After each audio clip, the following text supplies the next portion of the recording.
So then we are back with more understandings from the time of the Second Tabernacle services are refined in the Aramaic English translation of the word. This translation comes from the original manuscripts of the prophets of the Tzayelic lineage.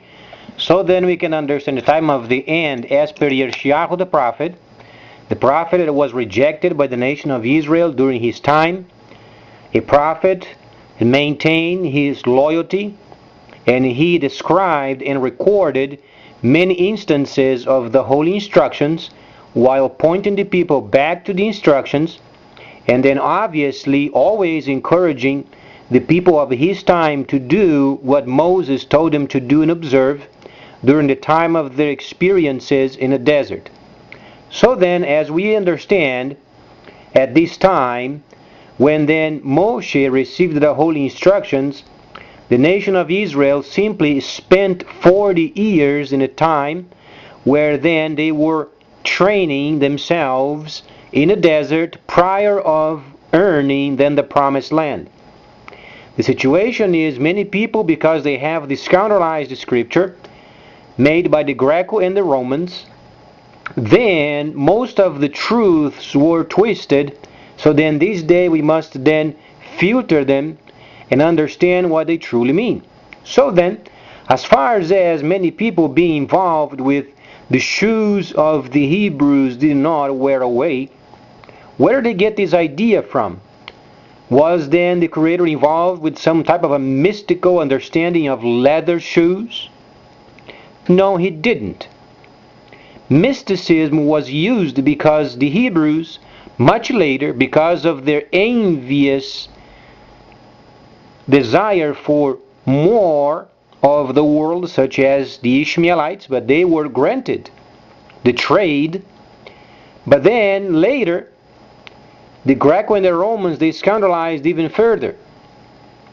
So then the understanding is the 40 years is related with the time of the desert experience.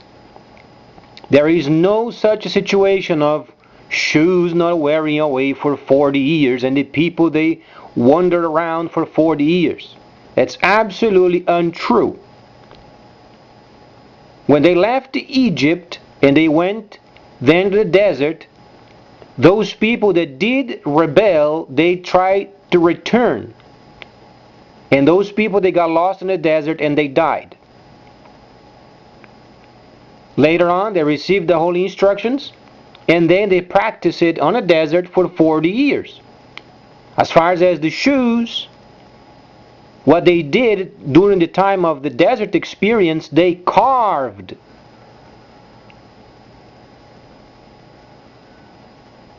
They simply carved on stones the symbol of shoes. Because the Creator said, Moshe, from the Euphrates to the Nile, anywhere then you tread upon is going to be given you.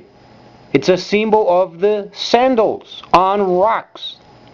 If you go to Israel, you'll find over there in certain areas of the desert thousands upon thousands of rocks with the sign of the shoes. That's why they never wear away, obviously.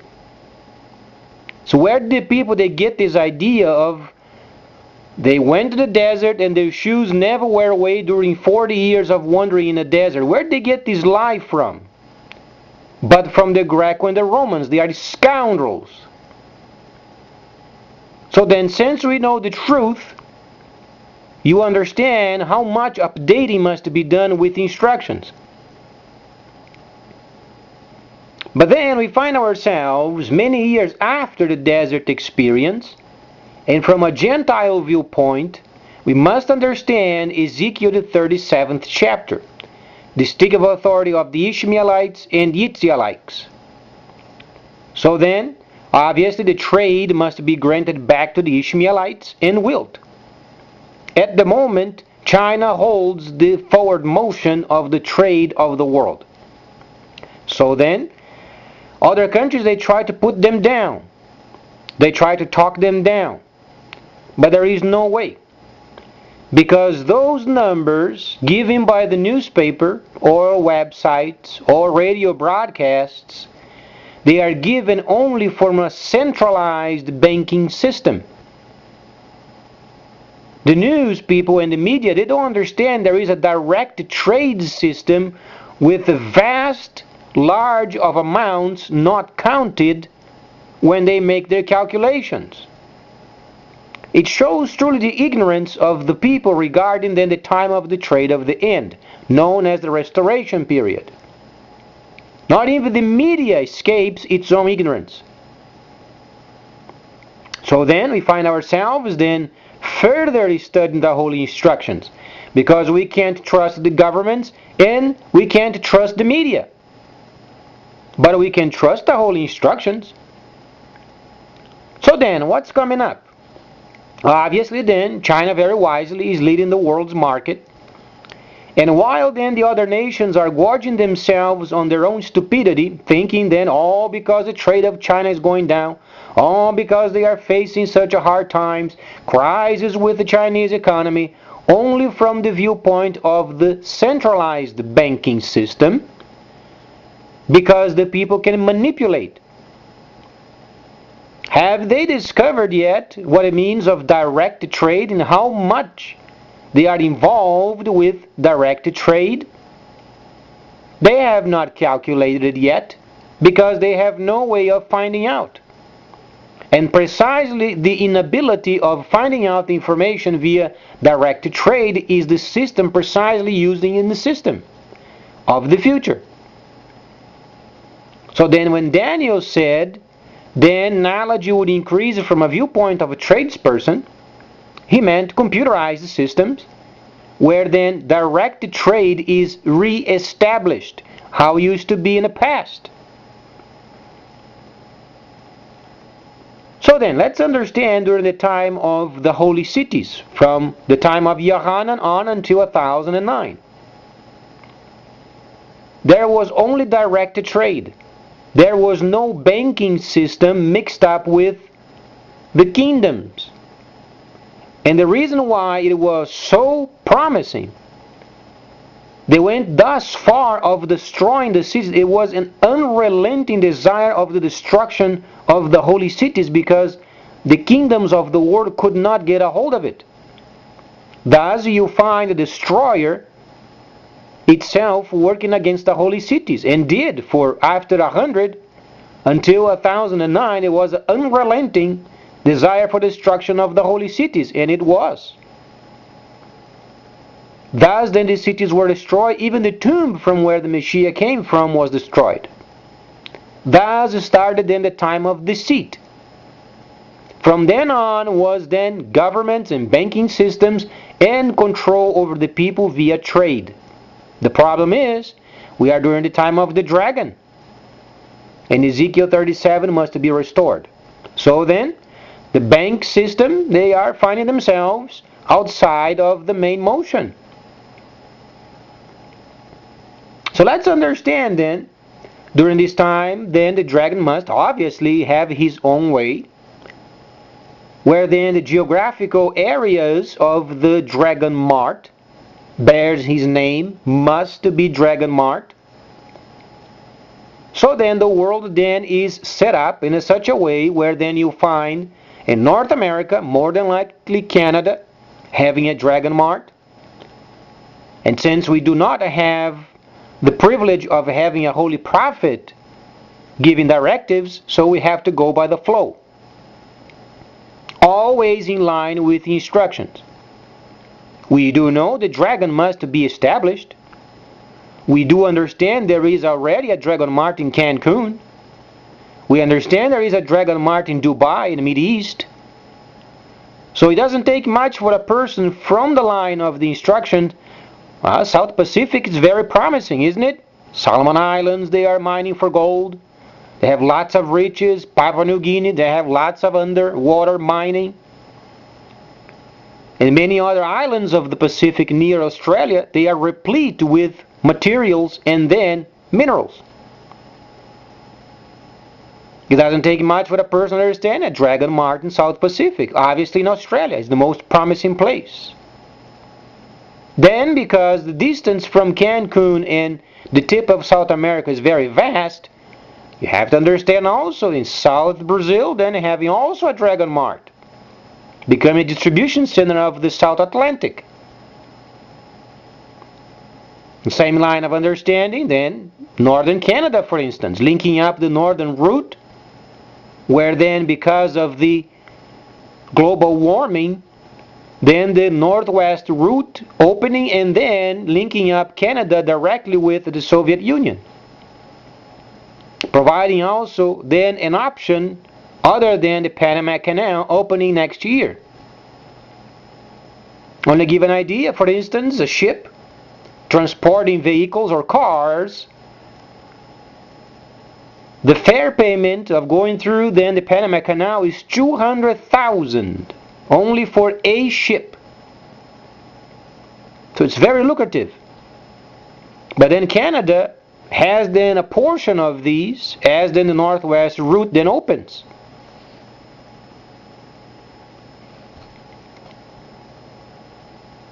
So then we understand also South Africa as being very prominent because they are part of the BRICS, having also a dragon mart in South Africa.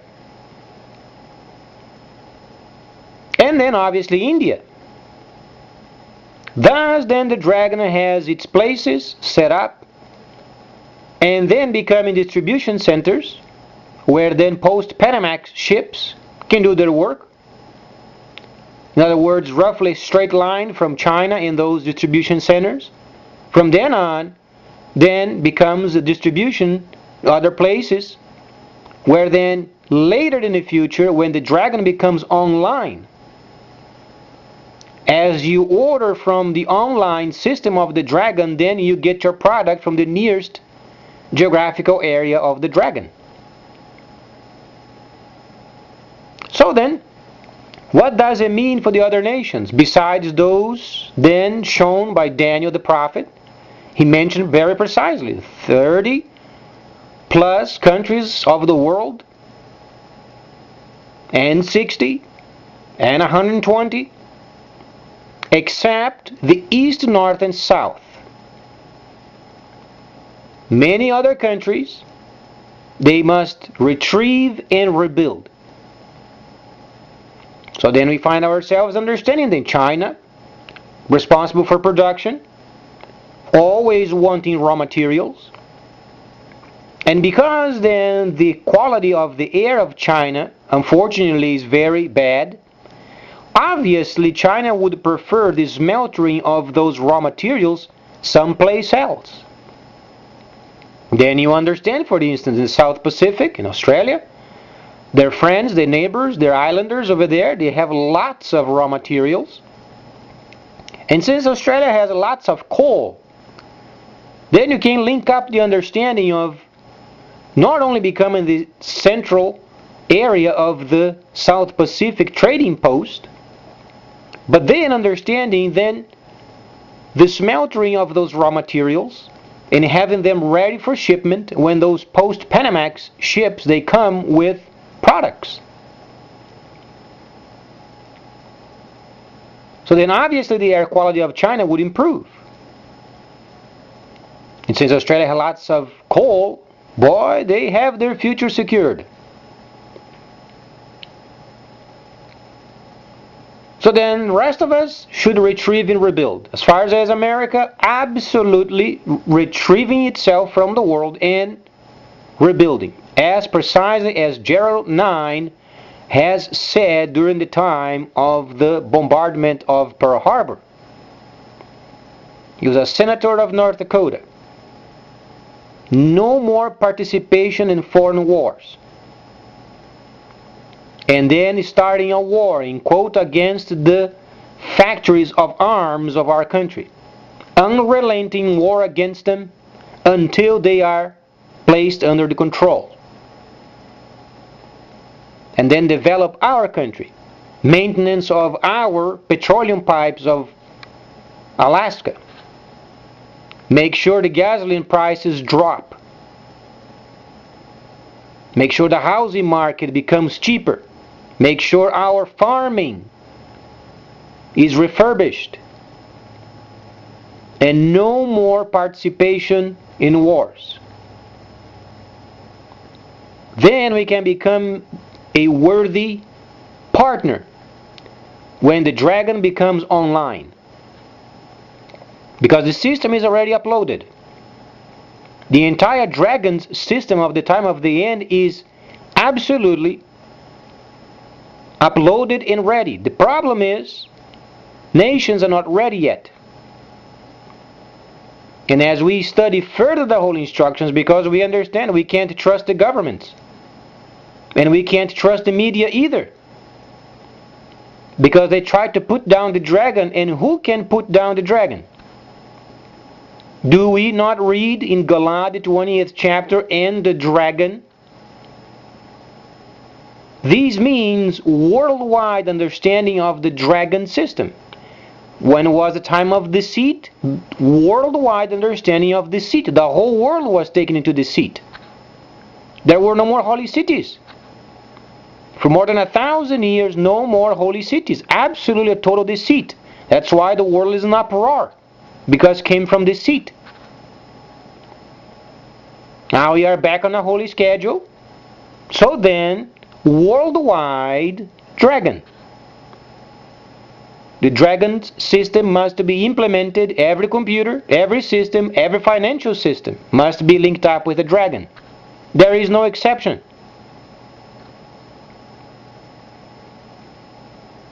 So then, since China holds then the forward motion of the trade, and they are responsible for those markets of production of items, mostly related at the moment with infrastructure, besides many others, what would it be then the best trade at the moment? The Messiah already gave the answer, and the freighters of the earth. Any kind of a work related with logistics, either air, land, or sea, is extremely profitable.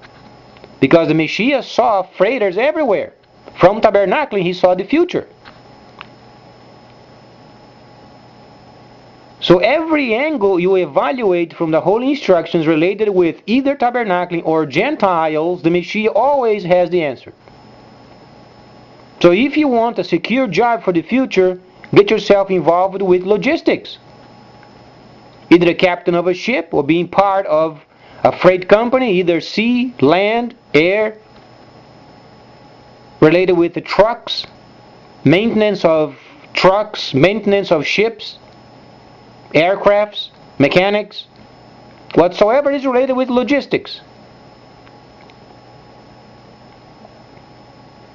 Besides these, any other product that China is already building is going to be absolutely absorbed by the dragon. There is no way of going around it. So then, Gelah, the 20th chapter, or Revelation, the 20th chapter, when it comes the section related with the many facets of Nahashatan and the dragon. Dragon means precision. Dragon is not a bad term. If you think being precise is bad, then your mind is screwed up. Dragon means precision.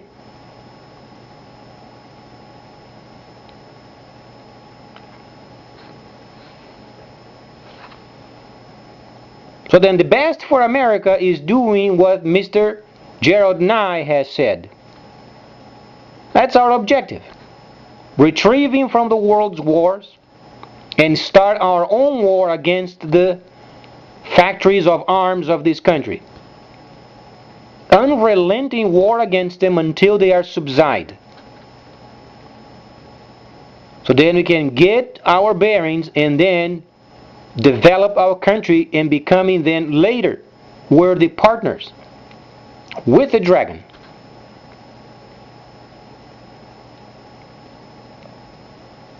The best course of action, because the instructions are given us very plainly. And when the prophet becomes available in a holy city, then the instructions are going to be refined. But we don't have this privilege yet. So we understand what Daniel has said, what he has instructed because it was divine. And then we do what the instructions is given us. If we try to do otherwise, it's not going to work. Please stay tuned. Much more coming up.